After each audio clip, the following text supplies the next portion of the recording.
Welcome back to our Changing Constitution. Today, you need your mentor text, a pencil, and a highlighter, and then pause in case you need to get those. All right, our goal today is I can evaluate details read to determine key ideas.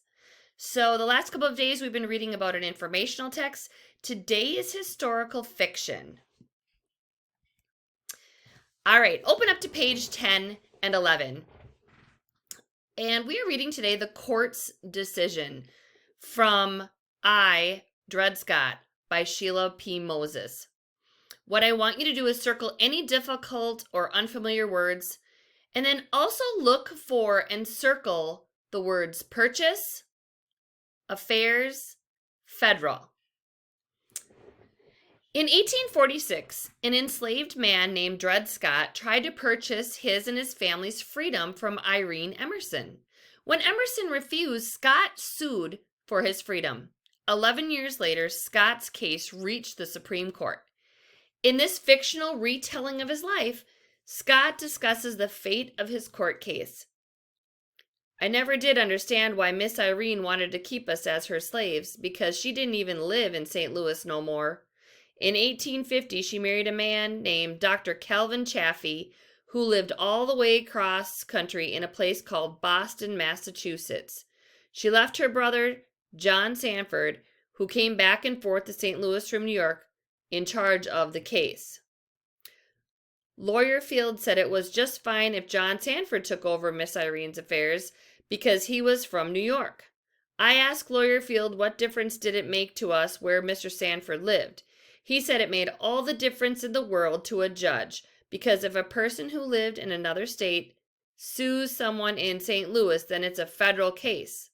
Federal, he said, could give us the right to sue in court all the way in Washington, D.C., if need be. There in Washington, D.C., he said, was a group of judges called the Supreme Judges, in the highest court in all the land. On March 6, 1857, a man that Lawyer Field said was the chief judge, Justice Roger Tansey, I think it's Tansey or Taney, read from a 50-page paper what the Supreme Court had decided to do about my Harriet and my children and me. It took that man 2 long hours to say what he had to say. The news that took 2 hours to read was bad. The judge said that we was first from Africa and no one with any African blood was a citizen of the United States, and we had no rights like white folks to even sue in the United States courts. Lawyer Field said it were over and there was no other court to go, no more judges that would listen. After 11 long years, we was still slaves.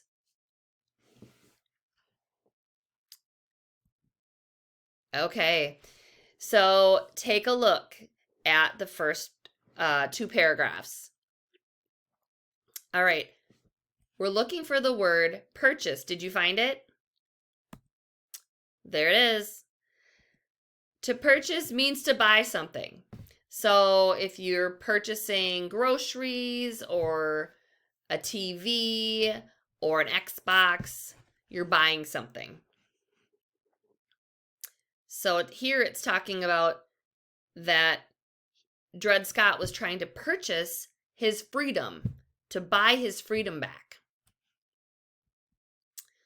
All right. We're looking for the word affairs, and there it is. And it means work or business activities. So Miss Irene's affairs, her work or business activities were taken over by John Sanford. And then we've got the word federal a couple different times. It says, then it's a federal case, federal. All right, think about what that means. We're talking about courts in the United States. So federal is the level of government that makes and enforces rules for an entire country. Make sure you're making note of this, and if you haven't, you can always go back. All right, today we're going to talk about a plot diagram. Now, in the previous unit, we did talk about this a little bit.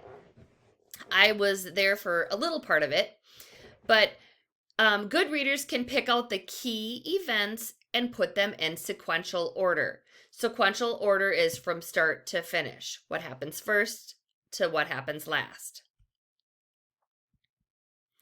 The exposition is the beginning of the story where the setting and the characters are introduced.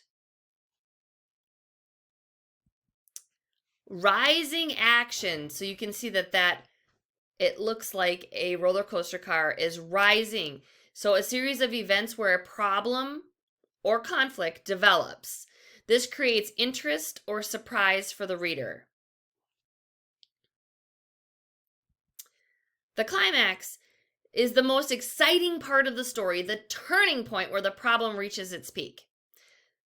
It's teetering there. We hit the climax. This is where it got exciting. The falling action is the events following the climax where the action slows down and characters find a solution. And the resolution. Well, the resolution is the conclusion or the ending where the problem is solved and the events come to a close. All right, here's our plot diagram. So you've got your exposition, which is the very first thing. It's where the story starts, introduces you to your characters and the setting. You've got your rising action, so it's just building. The action is building in the story. You've got your climax. It all comes, the excitement part comes at the very top. Your falling actions where now we're trying to figure out how to come to a solution or a conclusion. And then the resolution, it's your ending. All right, so here's your exposition. You've got your characters, setting, and conflict. So I have the little guy off to the left there showing what part we're at. So here's the court's decision. It talks already about an enslaved man named Dred Scott tried to purchase his and his family's freedom from Irene Emerson. Dred Scott and Irene Emerson are your two characters right here. The setting is looking like it's going to be in the Supreme Court. It's going to court. And then the climax is coming. So you got Dred Scott and Irene Emerson, and that it happened in 1846. He sued for his freedom. So that's the conflict, is he didn't have the freedom. Okay, so now we're going to identify important key details.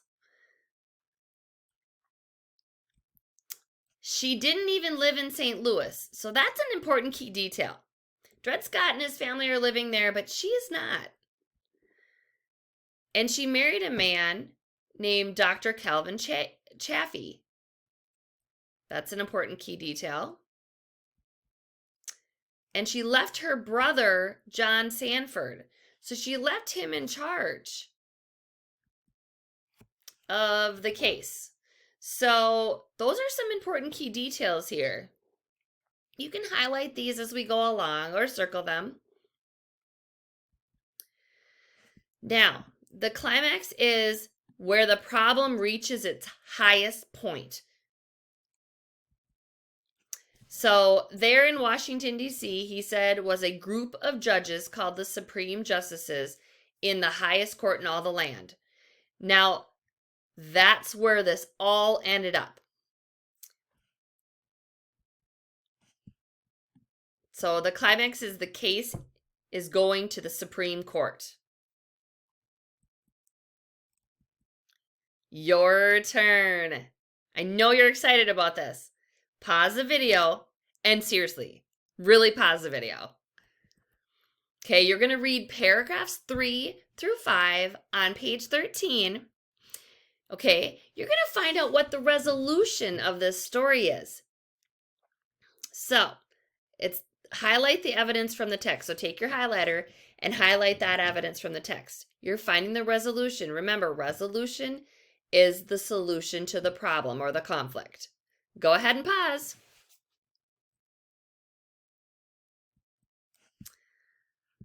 All right, welcome back. I hope you paused. The resolution is how the problem is solved. So, we had no rights like white folks to even sue in the United States courts. Okay, so that's partially how the problem is being solved. After 11 long years, we was still slaves. So, how the problem was solved was that Dred Scott lost his case. That was the resolution. He actually lost his case. All right, here we are. Today, I actually want you to evaluate yourself and write it up in a corner of your mentor text from today. Okay, so, hey, number 1, I'm still confused. Number 2, I can do it with help. Number 3, I can do this on my own. Or number 4, I got this, I can teach it. So your goal was I can evaluate details read to determine key ideas. Go ahead and write 4, 3, 2, or 1 up in the corner of your mentor text. Awesome. Looking forward to seeing you again tomorrow.